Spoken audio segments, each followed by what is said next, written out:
In Luke 21, starting around verse 8, Luke is referring to what it was told in Matthew 24 and Mark 13, all but discord. And Luke explained verse 8 to 11, Daniel's 70th week of years, and around verse 12, the suffering of the apostles and believers prior to this time. And in verse 20, it talks about the destruction of Jerusalem. But in verse 25, it states, and this is at the end of the tribulation, and there shall be signs in the sun and in the moon and the stars upon the earth, distress of nations with perplexity, the sea and the waves roaring, men's hearts failing them for fear and for looking after those things that are coming on the earth, for the powers of heaven shall be shaken. And then shall they see the Son of Man coming in a cloud with power and great glory. And when things begin to come to pass, then lift up your heads, for your redemption is nigh. He's explained it to the people at the end of the 7-year tribulation. This is told in Matthew 24, 29 to 31, and Mark 13, around verse 24 to 27, about Jesus' second coming.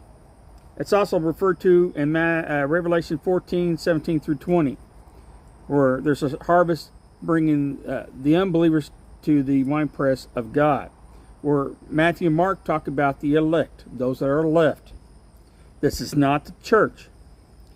We're told the fig tree parable in verse 29 to 33. Then in verse 34, we're told to be watchful and take heed to yourselves, lest any time your hearts be overcharged with surfeiting cares of this life, so that day it come upon you unawares. For as a snare it shall come upon all them that dwell on the face of the whole earth. Watch ye therefore and pray always, that ye may be counted worthy to escape all these things that shall come to pass, and to stand before the Son of Man.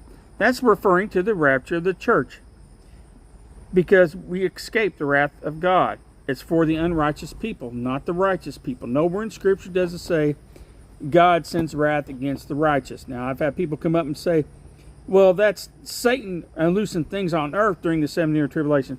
One thing, Satan doesn't do anything that God does not allow. And during the 7-year tribulation, there's trumpet judgments. It's about what God is doing on this earth, not Satan. Satan wants to destroy because he's in great, towards the end, because he realizes he's lost everything at that point.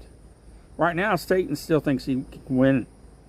So I do this to give understanding of Scripture and to study. The rapture of the church will take place before the 7-year tribulation.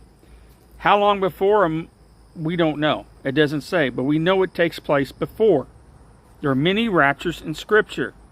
So this is to keep from confusion. At the end of 7-year tribulation, there's a rapture. It's bringing believers and non-believers to the battle of Armageddon. It's a big world. They're going to be hiding in caves. They're full of fear. God bless.